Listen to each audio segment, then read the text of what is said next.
itu sebagai delegasi pembebasan Asra Badrin. Jadi tawanan-tawanan perang Badar itu mulai dulu ya ada negosiasi mau dibebaskan.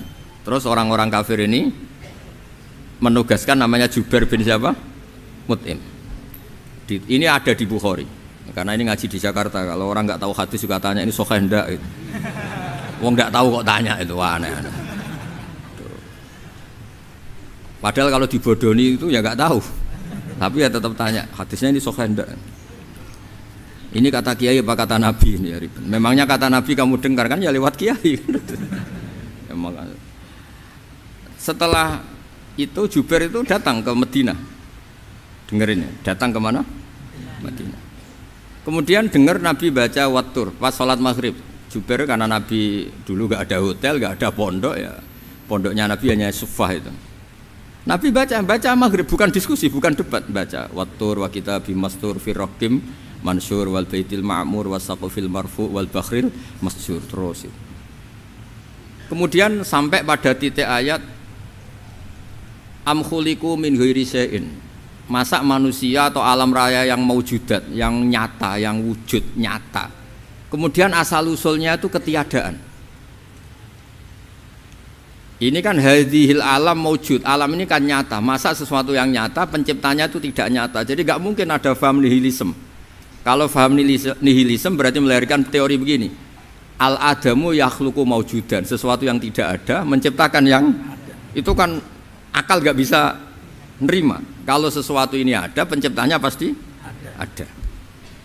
Terus akhirnya Jubair bin itu simpuh di depan Rasulullah terus bilang, ya Muhammad kada qalbi ayatir, hampir saja hati saya terbang.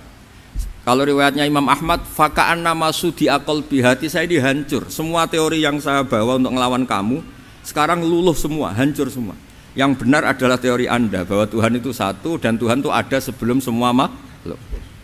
Coba kalau Nabi Muhammad ada Jubair bin Mut'im terus menyembunyikan tongkat dekat mihrab, terus dilihat ini apa, paling pikirannya ini dari kayu apa, terus yang bentuk tongkat itu tukang pemahatnya siapa, kok kurang keren, kalau di Blitur gimana ya kan malah panjang. Kira-kira kalau mukjizat itu dari tongkat itu malah panjang lah pokoknya panjang. Lagi pula kamu coba kan nggak ngarah mandi, itu yang mandi kan nabinya bukan tongkatnya. Coba tongkatnya Nabi Musa dicoba anak-anak beki itu dipakai mukul kucing aja tidak mesti mati itu. Jadi nggak jelas mukjizat-mukjizat seperti itu nggak. Tapi kalau Quran menunggui sampai saking hebatnya Quran, teori rasionalitas soal kampanye di mana-mana, tingkat validitas, tingkat kebenaran Quran itu bahkan bisa diuji tanpa membuktikan. Tanpa apa? Membuktikan. Cukup pakai akal. Saya tidak bosan-bosan cerita ini karena ini khazanah kita. Di kitab Nailul Ma'mul itu, di kitab Usul Fiqih, saya berkali-kali cerita ini karena ini untuk menunjukkan bahwa Quran itu liqaumi ya'qilun, liqaumi yatafakkarun. Ada seorang kiai, seorang ustadz, kiai dulu itu ya memang orang soleh, alim terus jadi kiai. Kalau kiai sekarang tuh macam-macam, nganggur terus ingin jadi kiai, terus daftar gitu. Ada lowongan di yayasan masuk ingin jadi ustadz karena dengar ada gajinya. Dulu tidak ada seperti itu, tidak ada. Makanya dulu itu kalau ustadz kiai pasti soleh karena dia alim terus ingin orang lain tuh mendapat ilmunya. Kalau sekarang nggak ada yayasan sehat, guru gajinya sekian, yang nggak ingin jadi ustadz tuh daftar. Karena ada gaji, apalagi ada kabar, ada gaji, ada mes, ada wah yang daftar banyak. Tapi mentalnya ada kiai sebetulnya. Ya kalau sampean tanya itu baik dah Gus, ya setengah baik. Ya maksudnya setengah baik ya ada baiknya lah, namanya profesi ngajar itu kan baik. Tapi setengah saja karena motifnya itu nyari gaji, bukan ingin mencerdaskan umatnya Rasulullah SAW. Itu Imam Amudi itu guru matematika. Saya nggak bosan-bosan cerita ini. Guru matematika. Muridnya sampai takut, ini masuk surga ndak? Kiai kok ndak ngajarin istighosa atau tahlil, malah ngajarin apa? Matematika. Beliau meninggal terus muridnya tanya, "Ma fa'alallahu bik?" Kira-kira gitu. Apa yang lakukan Allah. Allah nyambut Anda gimana? Terus kata Imam Amuti, bagus saya disuruh ngajar malaikat. Karena malaikat kan tidak pernah kayak anak bagi gini ngaji gini. Malaikat itu tidak pernah ngaji, dia iman saja karena tahu surga, tahu neraka terus iman gitu aja. Jadi imannya malaikat tuh nggak keren, keren kita. Imannya loh. Loh itu yang ngendikan Nabi loh, tidak saya. Nabi pernah tanya sama sahabat, iman yang paling keren siapa? Jawabannya sahabat malaikat. Ya enggak karuan malaikat iman. Dia yang tahu surga neraka, tahu segalanya masa ada iman? Ya pasti iman lah katanya. Terus ya para sahabat engkau iman ya wajar kan menangi saya, nemuin saya. Yang hebat itu orang-orang yang tidak melihat saya, tidak saya didik tapi tetap iman. Karena dididik akal, ya tadi dididik Quran, apa dididik Quran. Sama siapa? Teks bahasa Arabnya masang. Terus Mama Mudi kata Allah, suruh dia ngajarin para malaikat cara menemukan saya. Malaikat dikumpulin terus Mama Mudi disuruh ngajar. Sama singkat kata-katanya Allah di mimpi itu. Istadilla ala wahdaniyati bihadrati malaikati. Tolong ajarkan cara menemukan saya padahal Anda ini manusia yang tidak melihat saya. Anda di Jakarta kan lihatnya gedung-gedung. Paling jadi khayal terus nikmat lah, Anda ikut punya tapi ikut nikmati. Itu orang desa-desa kalau ke Jakarta itu pokrol. Wah, di Jakarta itu gedungnya tinggi-tinggi, tidak kayak kampung sini. Lo udah ikut punya, ikut bangga. Di Jakarta orangnya cantik-cantik, tidak kayak orang sini. Padahal dia ya tidak dapat orang cantik gitu. Jadi Allah itu saking pinternya, miskin-miskin ya bisa berkhayal dan bahagia. Nah, itu alhamdulillah betul.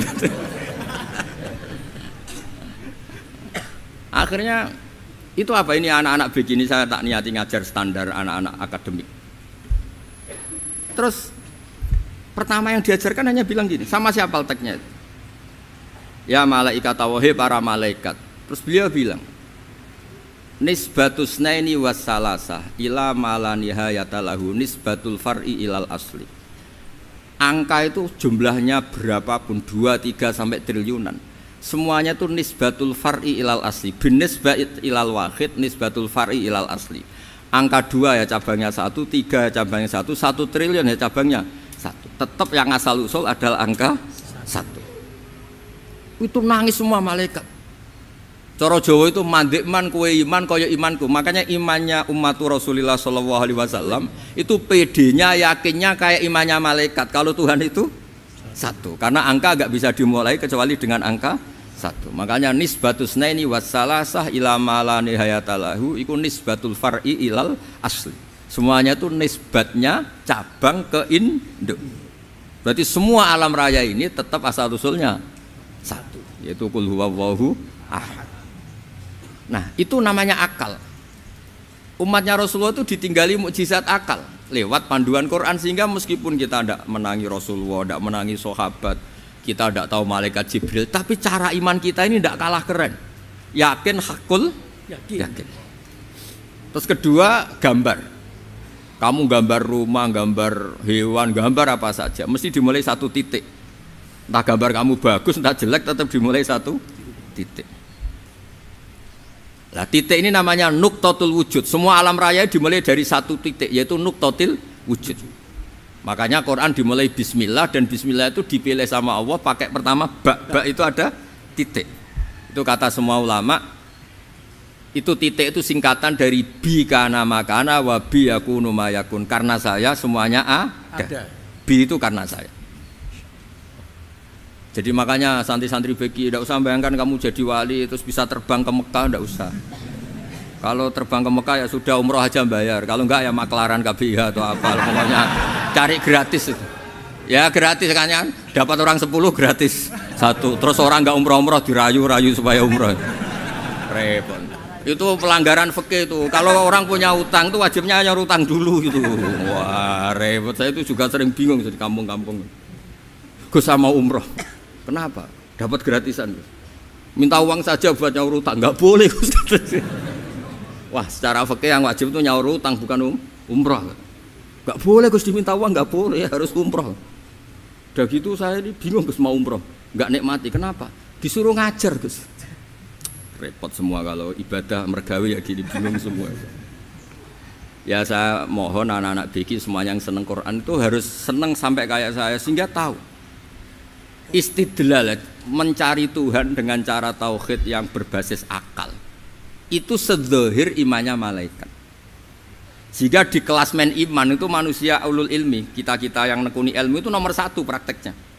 Karena nomor satu itu Allah karuan kan, syahidah Allah kan nggak tertandingi, syahidah wa annahu la ilaha illallah. Terus wal malaikatu, malaikat kan karuan karena langsung menyaksikan surga. Dan ketiga apa? Wa ulul ilmi. Berarti prakteknya kan nomor satu. Kalau kompetitornya semuanya manusia, ulul ilmi nomor berapa? Satu kan? Nah nomor tiga kan dari Allah, malaikat, ulul ilm. Berarti kalau kompetisinya antar manusia nomor berapa? Satu kan? Nah kenapa ulul ilmi di nomor tiga kan tapi dari Allah, malaikat, ulul. Kerennya kayak apa? Karena cara iman ulul ilmi itu enggak ada ragunya sama sekali. Kamu ragu enggak kalau dua itu cabang dari satu, asalnya satu? Enggak pernah kan ragu kan? Semua gambar seruat apapun dimulai dari satu titik, ragu enggak? Enggak kan? Nah imannya umatnya Nabi karena dipandu oleh Quran itu seyakin itu, sehakul yakin itu. Nah itu terus Jubair bin Mut'im jadi iman. Am khuliqu min ghairi syai'in am humul khaliq. Terus kata Allah lagi, kalau kamu tidak percaya saya yang bikin langit bumi ya gampang dong. Kamu saja yang ngomong kalau kamu yang bikin. Paling orang sepakat kamu stres. Terus hanya ayat gitu, am khalaqus samawati wal ard. Kalau kamu tidak yakin Allah yang bikin ya silahkan Anda klaim saja kalau kamu yang bikin langit bumi. Bala yuqinun. Kamu juga gak mau kan dibilang stres. Nah ini terus saya teruskan ya. Makanya mukjizat terbesarnya Nabi adalah Al-Quran.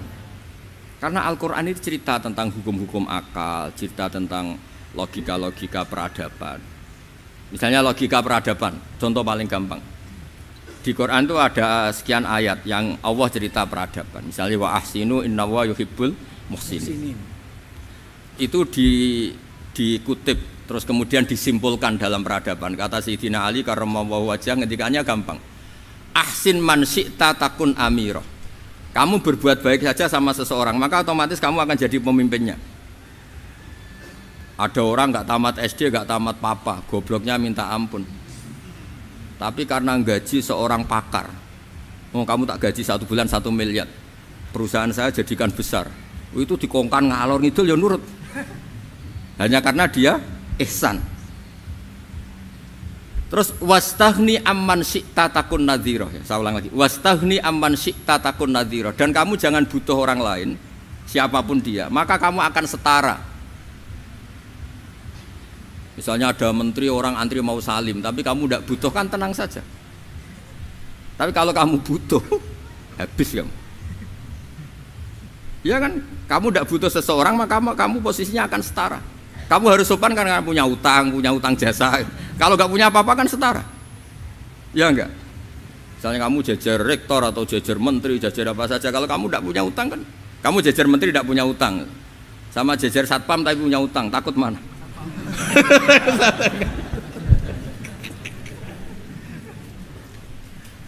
Kalau butuh itu mesti kalah kan? Ada pejabat misalnya nggak begitu cantik sama perempuan cantik yang kamu butuh ingin dicintai, takut mana? Padahal nggak jelas orang ini pangkatnya apa, nggak jelas. Jadi dalam hukum sosial itu kata Sayyidina Ali, wastaghni amman syi'ta takun nadhira. Kamu jangan butuh seseorang maka kamu akan setara. Terus yang terakhir, wahtas ila man syi'ta takun asirah. Asirah pakai sin. Dan silahkan butuh seseorang maka kamu akan jadi budak dia. Ya coba misalnya Anda seorang profesor, seorang alim, seorang kiai top. Misalnya mencintai janda di ujung kampung sana, jalan kaki 2 kilo. Padahal itu gak tamat SD, tapi gara-gara seneng kacau kan, logika kepangkatan hilang semua kan. Jadi itu hukum peradaban. Itu mewakili isi-isi sosial yang diterangkan Quran. Ya, jadi paketnya 3 tadi ya. Ahsin man syi'ta takun amirah. Kamu berbuat baik sama seseorang maka kamu bisa memimpin. Wastaghni amman syi'ta takun nadhira. Kamu jangan butuh seseorang maka kamu akan setara. Mbok kamu ketemu orang terkaya di dunia. Yo ketemu orang terkaya di dunia, kamu jejer, kamu tidak butuh dia. Tenang kan bisa setara kan? Tapi kalau butuh harus sopan, ngajukan proposal, harus berakhlak karimah. Makanya sekarang Anda kok berakhlak kenapa? Ternyata mau nyalek. Biasanya ndak berakhlak kok berakhlak. Ada apa ini? Makanya guyonan di Rembang tuh Beb Husen itu. Kalau ada orang mendadak sopan sama temannya, temannya curiga, kok tumben sopan, mau utang ya?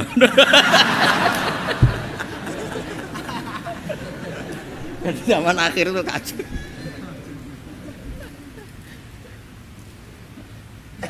Ya di semua daerah gitu ya sama Pak Rektor ya. Kalau ada teman biasanya nggak sopan kok sopan, itu temannya curiga. Ini Pak Rektor UI ikut kasih.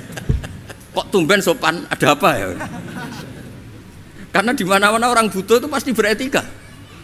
Kamu punya teman paling berdua, kalau mau utang berakhlak gak? Atau misalnya kamu punya adik cantik terus punya teman berdua, kalau cinta adik kamu berakhlak gak? Biasanya nggak sama sekali nggak berakhlak. Gara-gara butuh menjadi berakhlak. Ya jadi hukum sosial itu ya kuncinya 3 tadi. Ahsin man syi'ta takun amira. Wastaghni amman syi'ta takun nadhira. Terus wahtas ila man syi'ta takun asira. Kalau kamu butuh seseorang pasti kamu dibikin hina. Asir itu tawanan. Nah, Quran itu bicara sosial itu lengkap. Dan itu yang nunggui kita. Kita punya tetangga yang kurang baik, ya seneng. Punya tetangga baik, ya seneng. Kata Imam Syafi'i, saya berkali-kali cerita. Kok seneng semua Imam Syafi'i? Ya bagus lah, kalau yang seneng saya enak lah, dijak jagongan, dijak ngopi enak. Yang nggak seneng saya, gak ngarah utang. Uang itu nak, kamu punya tetangga gak seneng kamu, aman kan? Aman. Gak akan pinjem uang kan, pinjem mobil. Wong gak seneng kok. Makanya Imam Syafi'i itu kalau ngedikan luar Syafi'i, diceritain orang, ya Aba Abdillah bagian, ya Aba Abdillah orang itu gak seneng kau, bagus lah. Loh kenapa bagus? Waman asa'a ilaika faqad atlaqaka. Orang yang nggak seneng kamu maka membebaskan kamu. Nggak akan pinjam uang, pinjam mobil, nggak akan ganggu waktu kamu, kan nggak seneng. Justru yang seneng-senengi masalah pinjam terus. Imam Syafi'i itu orang yang anggap dunia itu selesai.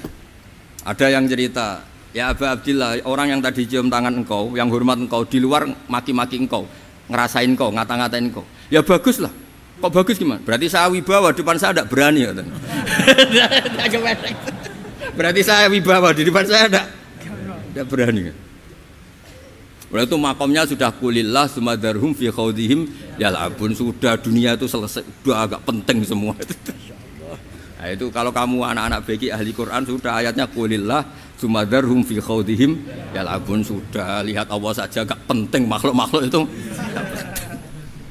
dah makhluk semua agak penting, sepenting Allah. Nah kita ini ditunggoni mukjizat seperti itu. Bayangkan misalnya kita ditunggoni tongkatnya Nabi Musa. Saya ngajar di sini terus ini tongkat. Terus nanti yang tanya, Gus itu kayu apa Gus? Nanti yang kolektor tanya itu harganya berapa Gus? Ruwet apa? Terus yang ahli suudon itu asli gak Gus? Wah. Yang ahli suudon kan mesti tanyanya gitu, itu asli enggak Gus? Repot-repot pokoknya. Tapi kalau Quran kan jelas, kenapa? Jelas. Ya terus saya teruskan. Fala yamurru terus al murad anna mu'jizatil anbiya in qaradat bin qidari aqsam wa mu'jizatul Quran mustamirratun ila yaumil qiyamah. Wa kharquhu lil adat fi uslubihi wa balaghatihi wa ikhbarihi bil maghibat. Terus kata ini yang ngarang Fathul Bari, sarahnya Imam Bukhari. Fala yamurru asrun minal aqsar illa wa yadharu fihi syai'un mimma akhbaru bi annahu sayakun yadullu ala sihhati da'wahu wa hadza aqwal muhtamilat wa takmiluhu fil ladzi ba'da wa qilani ya anal al makna anal mu'jizat al madiyah kanat khissiyatan tusyahadu bil absar kana qati sholeh wa asa Musa.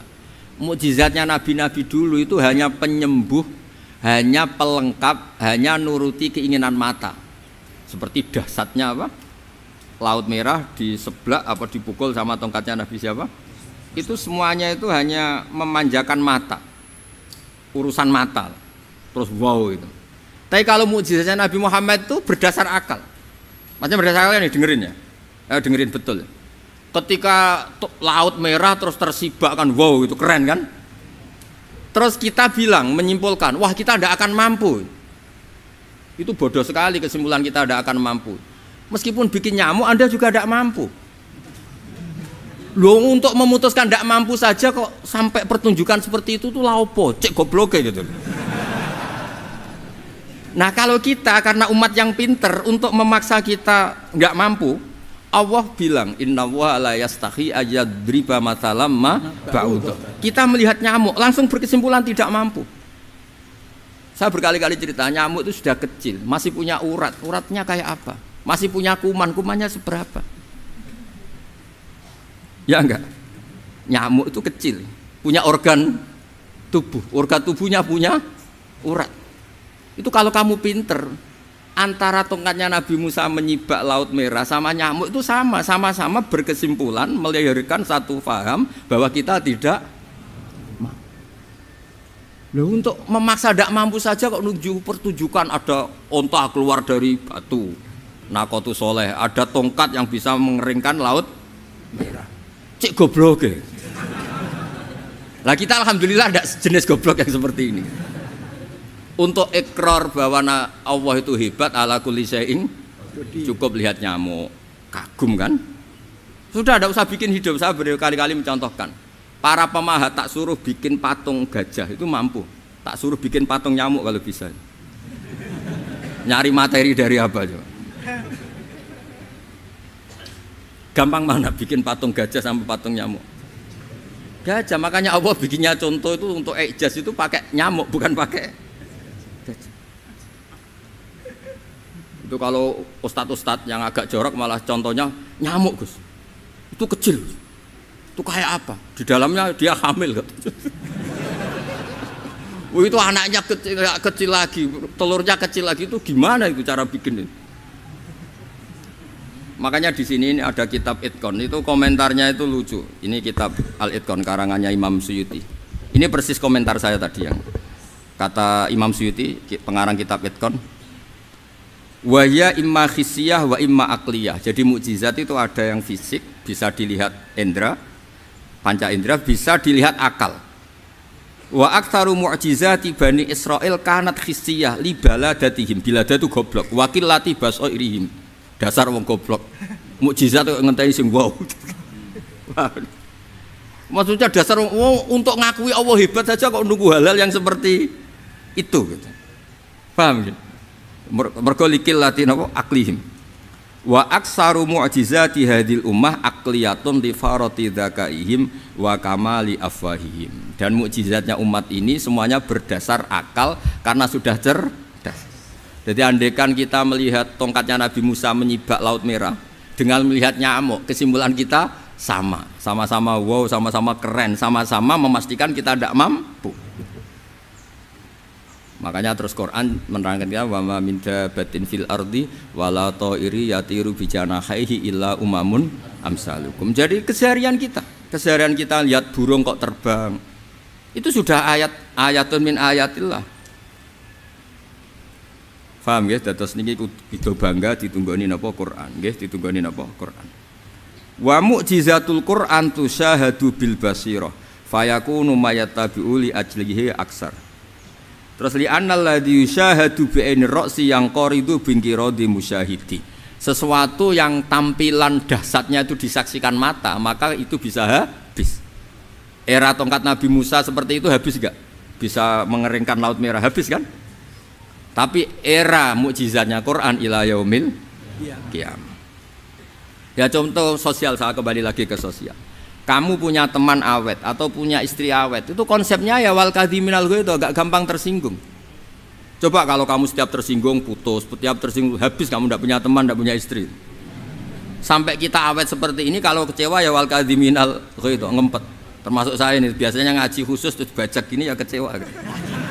Tapi barokahnya diwarai Quran wal kadhiminal ghaidh, ngempet Gus, ngempet. Terus kecewa sama teman, kok kenapa tidak putus? Karena wal afina Aninna sudah, kalau kecewa maafkan. Coba kalau kita kecewa presiden demo, kecewa menteri demo, kecewa orang tua minggat, ya kalau dicari, kalau tidak kan malu. Saya itu punya teman tak tanya, kecewa Gus sama bapak itu, kenapa tidak minggat? Malu. Kenapa malu? Takut gak dicari. Itu orang tuh paling malu itu kalau keluar dari rumah nggak di. Saya punya teman lagi, saya ini takut mati Gus. Kenapa? Takut istri saya tidak nangis Gus. Itu kematian terburuk itu kalau sudah mati, tahu istrinya ndak nangis. Oh itu malu betul itu. Makanya jangan mati, pokoknya pastikan orang sekeliling Anda nangis itu baru berani mati. Kalau ndak jangan. Ya jadi mukjizatnya Nabi itu luar biasa. Walladzi yusyahadu bi'ainil aqli bakin yusyahiduhu kullu man jaa ba'dal awali mustamirran. Sesuatu ilmiah, sesuatu agama atau apa saja yang logis itu akan abadi ila yaumil. Kayak tadi. Ketika kita kecil diajari apa? Wujud, qidam, baqa, mukhalafatul hawadisi, qiyamuhu binafsihi, wahdaniyat, qudrat, iradah. Itu ila yaumil qiyamah. Karena kita pasti punya logika tadi. Masa alam raya yang maujud didahului ketiadaan. Kemudian ketiadaan ini kita rumuskan, ketiadaan inilah yang bikin alam raya. Di mana-mana nihilisme, ketiadaan ya layu asfiru say'an, namanya tiada ya tidak punya akibat apapun. Yang punya akibat apapun ya sesuatu yang wujud. Loh itu kan ila yaumil qiyamah, sampai kapanpun teori itu akan nunggui kita ila yaumil qiyamah. Tapi kalau tongkat Nabi Musa ketika kita tidak melihat kan punya alasan tidak ngandel, Musa tidak tahu. Tapi kalau kamu seperti ini, orang paling mulhid sekalipun, paling ateis sekalipun, terus ditanya, bisa enggak Anda mulai angka di luar angka 1? Tidak bisa kan? Makanya benar Imam Amudi tadi ketika diminta Allah, istadilla ala wahdaniyati bi hadrati malaikati, tolong ajarkan kenapa manusia begitu yakin kalau saya ini satu, padahal mereka tidak melihat saya. Terus beliau ngendikan apa? Nisbatus naini wassalasa ilal wahid nisbatul far'i ilal asli. Angka 2, 3 sampai enggak terbatas, semuanya dibanding angka 1 itu nisbatul far'i ilal asli. Semuanya itu cabang dari angka 1. Itu mbok siapapun enggak usah ditunggoni nabi, enggak usah ditunggoni wali. Logikanya akan seperti itu. Itu yang dimaksud apa? Walladzi yusyahadu bainil aqli bakin yusyahidu kul man ja'a badal awal mustamir. Ya ini masih ada waktu seperempat, ini ijazah. Kalau ijazah nggak boleh tanya, ijazah ini. Dan itu yang fotokopi lebih besar itu ijazah. Assalamualaikum warahmatullahi wabarakatuh. Rabbi shrah li sadri wa yassir li amri wahlul 'uqdatam min lisani yafqahu qawli wa sholli wa sallim barik ala sayyidina maulana Muhammadin wa ala alihi wa sahbihi ajmain amma ba'du. Enggang sangat kula hormati Habib Ali Asgaf, Habib Husain Asgaf, semua keluarga, wonten Mas Fikri, Mbak Nasila, semua ingkang kula hormati, Mas Nurdin, sedanten ingkang kula hormati. Niki ngaos ilmu dulu apa ngaji ijazah dulu ini?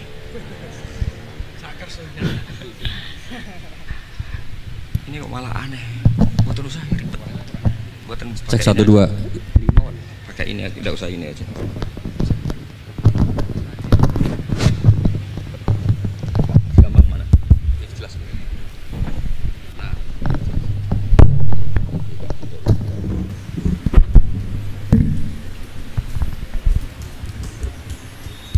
Ya, niki ngaji ilmu dulu, nanti bagian terakhir ijazah. Bismillahirrahmanirrahim. Ini riwayatul Bukhari. Haddatsana Abdullah bin Yusuf, haddatsana Les, haddatsana Sa'id al-Maqburi an Nabi Hurairah radhiyallahu anhu qala an-nabiy sallallahu alaihi wasallam. Ma minal anbiya'i nabiyyun illa qad u'tiya minal ayat ma mithluhu amana alaihil bashar. Wa innama kana alladhi utituhu wahyan awhahu wa ilayya fa arju an akuna aktsarahum tabi'an yaumal qiyamah. Dados kita tahu semua nabi itu punya mukjizat. Ya, semua nabi itu punya apa? Mukjizat. Mukjizat itu hal yang luar biasa yang memastikan manusia itu tidak bisa menyainginya atau menandinginya. Dan rata-rata mukjizat nabi dulu itu fisik. Misalnya ontanya Nabi Soleh itu kan onta tapi keluar dari batu, itu kan aneh sekali. Atau tongkat Nabi Musa bisa simsalabim mengeringkan laut apa? Merah. Semua Nabi itu punya mukjizat dan semuanya berbentuk fisik. Kecuali mukjizatul Rasulullah Shallallahu Alaihi Wasallam itu berupa Al-Quran. Al-Quran itu konsep ilmiah. Terus kata Rasulullah Shallallahu Alaihi Wasallam, tapi saya karena Quran itu justru berharap pengikutku besar dan sampai hari kiamat. Sekarang kita logika ya. Andekan kamu punya tongkatnya Nabi Musa, kalau kamu suka uang, kepikirannya dijual apa dipakai? Kalau kamu suka uang, pakai. Kalau kamu ahli suudon itu pikirannya ndak, ini asli ndak. Karena yang melihat di Turki itu ya sebagian gitu. Kalau yang suka perdukunan itu bayangkan itu miliknya. Mungkin dipakai ngakali orang atau apa, pokoknya bayangkan itu miliknya. Kalau yang kolektor pikirannya itu nanti ini laku berapa. Tapi kalau peneliti mungkin pikirannya itu ini asli apa enggak? Bukti aslinya apa? Repot lah. Lagi pula kalau kamu punya utang terus mau apa? Istri kamu marah mau apa? Kalau pakai tongkat. Nah, beda dengan mukjizatnya Quran, itu semuanya apa? Ilmiah. Orang yang sedang harmonis dengan istri bisa pakai ayat. Di antara ayat-ayat Allah itu apa? Wa ja'ala bainakum mawaddatan warahmah. Nanti kalau ditakdir cerai, saya tidak menyarankan cerai. Kalau ditakdir cerai, itu masih dimotivasi sama Allah. Wa iyyatafarraqa yughnillahu kullam min sa'ati. Jika suami istri itu cerai, jangan-jangan suaminya dapat istri lebih baik, istrinya nanti dapat suami lebih baik. Jadi yang masa lalunya ada prahara. Kan banyak orang suaminya meninggal, ketika nikah lagi ditanya, kangen sama suami pertama, alhamdulillah ini lebih baik. Padahal suaminya yang meninggal itu berharap istrinya ini kangen, ternyata dia sudah syukur dapat suami yang lebih baik. Jadi Quran itu menunggui kita ila yaumil qiyamah. Kita tidak bunuh diri, itu ya barokahnya Quran. Karena problem apapun kita dinasihati apa sabar, apa dinasihati sabar. Kan nggak mungkin kamu pegang tongkatnya Nabi Musa, punya masalah apa saja ngelihat tongkat, bisa apa tongkat. Tapi kalau Quran kan nasihat, solusi.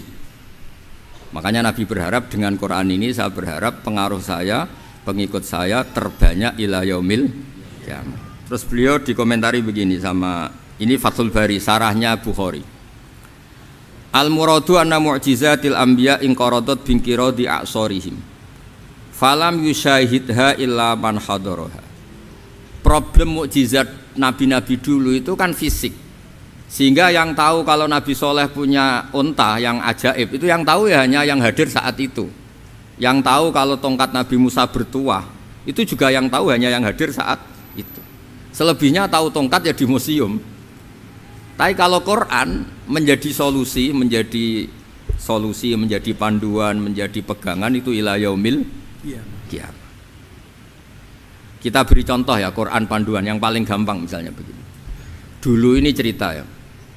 Dulu itu ada orang kafir cerdas namanya Jubair bin Mut'im.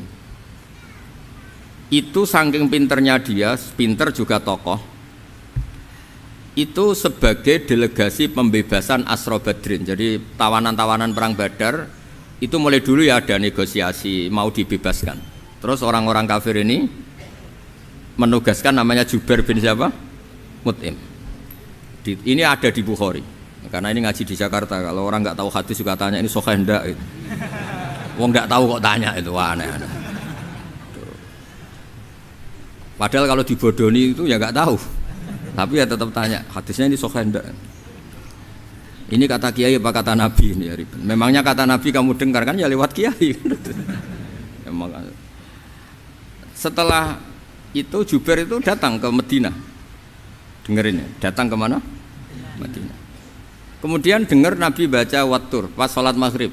Jubair karena Nabi dulu gak ada hotel, gak ada pondok ya, pondoknya Nabi hanya sufah itu.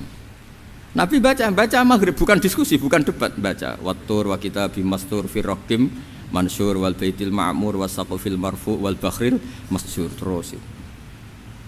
Kemudian sampai pada titik ayat am khuliqu min ghairi syai'in. Masa manusia atau alam raya yang maujudat, yang nyata, yang wujud nyata. Kemudian asal usulnya itu ketiadaan. Ini kan hadhil alam maujud, alam ini kan nyata. Masa sesuatu yang nyata penciptanya itu tidak nyata. Jadi nggak mungkin ada faham nihilisme. Kalau faham nihilisme berarti melahirkan teori begini. Al adamu yakhluqu maujudan, sesuatu yang tidak ada menciptakan yang itu kan akal gak bisa nerima. Kalau sesuatu ini ada, penciptanya pasti ada. Terus akhirnya Jubair bin Mut'im itu simpuh di depan Rasulullah terus bilang, ya Muhammad kada qalbi ayatir, hampir saja hati saya terbang. Kalau riwayatnya Imam Ahmad, faka'an nama sudi qalbi, hati saya dihancur. Semua teori yang saya bawa untuk ngelawan kamu sekarang luluh semua, hancur semua. Yang benar adalah teori Anda bahwa Tuhan itu satu dan Tuhan itu ada sebelum semua makhluk. Coba kalau Nabi Muhammad ada Jubair bin Mut'im terus menyembunyikan tongkat dekat mihrab, terus dilihat ini apa, paling pikirannya ini dari kayu apa, terus yang bentuk tongkat itu tukang pemahatnya siapa, kok kurang keren, kalau di Blitur gimana ya kan malah panjang. Kira-kira kalau mukjizat itu dari tongkat itu malah panjang lah pokoknya panjang. Lagi pula kamu coba kan nggak ngarah mandi, itu yang mandi kan nabinya bukan tongkatnya. Coba tongkatnya Nabi Musa dicoba anak-anak beki itu dipakai mukul kucing aja tidak mesti mati itu. Jadi nggak jelas mukjizat-mukjizat seperti itu nggak. Tapi kalau Quran menunggui sampai saking hebatnya Quran, teori rasionalitas, soal kampanye di mana-mana, tingkat validitas, tingkat kebenaran Quran itu bahkan bisa diuji tanpa membuktikan, tanpa apa? Membuktikan. Cukup pakai akal. Saya tidak bosan-bosan cerita ini karena ini khazanah kita. Di kitab Nailul Ma'mul itu, di kitab Usul Fiqih, saya berkali-kali cerita ini karena ini untuk menunjukkan bahwa Quran itu liqaumi ya'qilun, liqaumi yatafakkarun.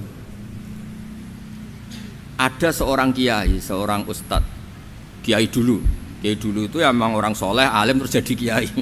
Kalau kiai sekarang tuh macam-macam, nganggur terus ingin jadi kiai, terus daftar gitu. Ada lowongan di yayasan masuk ingin jadi ustadz karena dengar ada gajinya. Dulu tidak ada seperti itu, tidak ada.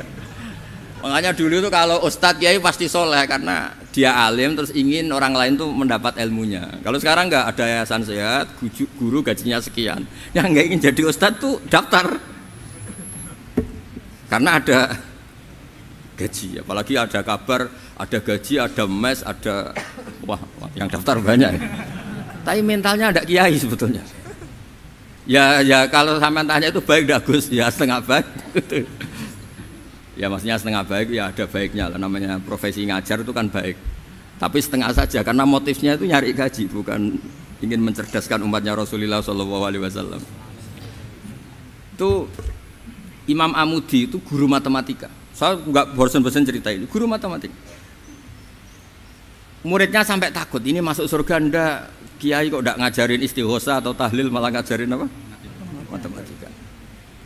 Beliau meninggal terus muridnya tanya, "Ma fa'alallahu bik?" Kira-kira gitu. Apa yang dilakukan Allah? Allah nyambut Anda gimana? Terus kata Imam Amudi, "Bagus, saya disuruh ngajar malaikat." Karena malaikat kan ndak pernah kayak anak beki gini ngaji gini. Malaikat itu ndak pernah ngaji, dia iman saja karena tahu surga, tahu neraka terus iman gitu aja. Jadi imannya malaikat tuh nggak keren kita. Imannya loh. Loh itu yang ngendikan Nabi loh, tidak saya. Nabi pernah tanya sama sahabat, iman yang paling keren siapa? Jawabannya sahabat, malaikat. Ya ndak karuan malaikat iman. Dia yang tahu surga neraka, tahu segalanya, masa ada ndak iman? Ya pasti iman lah katanya. Terus ya para sahabat, engkau iman ya wajar kan menangi saya, nemuin saya. Yang hebat itu orang-orang yang tidak melihat saya, tidak saya didik tapi tetap iman. Karena dididik akal, ya tadi dididik Quran, apa dididik Quran. Sama siapa? Teks bahasa Arabnya masang. Terus Imam Amudi kata Allah, suruh dia ngajarin para malaikat cara menemukan saya. Malaikat dikumpulin, terus Imam Amudi disuruh ngajar. Sama singkat kata-katanya Allah di mimpi itu. Istadilla ala wahdaniyati bihadrati malaikati, tolong ajarkan cara menemukan saya padahal Anda ini manusia yang tidak melihat saya. Anda di Jakarta kan hanya gedung-gedung, paling jadi khayal terus nikmat lah, Anda ikut punya tapi ikut nikmati. Itu orang desa-desa kalau ke Jakarta itu pokrol, wah di Jakarta itu gedungnya tinggi-tinggi, tidak kayak kampung sini, lo ikut punya ikut bangga. Di Jakarta orangnya cantik-cantik, tidak kayak orang sini, padahal dia ya tidak dapat orang cantik gitu. Jadi Allah itu saking pinternya, miskin-miskin ya bisa berkhayal dan bahagia. Nah, itu alhamdulillah betul. Akhirnya itu apa ini anak-anak begini saya tak niati ngajar standar anak-anak akademik. Terus Pertama yang diajarkan hanya bilang gini, sama siapa teknya itu? Ya malaikat wahai para malaikat. Terus beliau bilang, nisbatus naini wassalasah ila ma la nihayata lahu nisbatul far'i ilal asli. Angka itu jumlahnya berapapun 2, 3 sampai triliunan. Semuanya itu nisbatul far'i ilal asli. Bin nisbat ilal wahid nisbatul far'i ilal asli.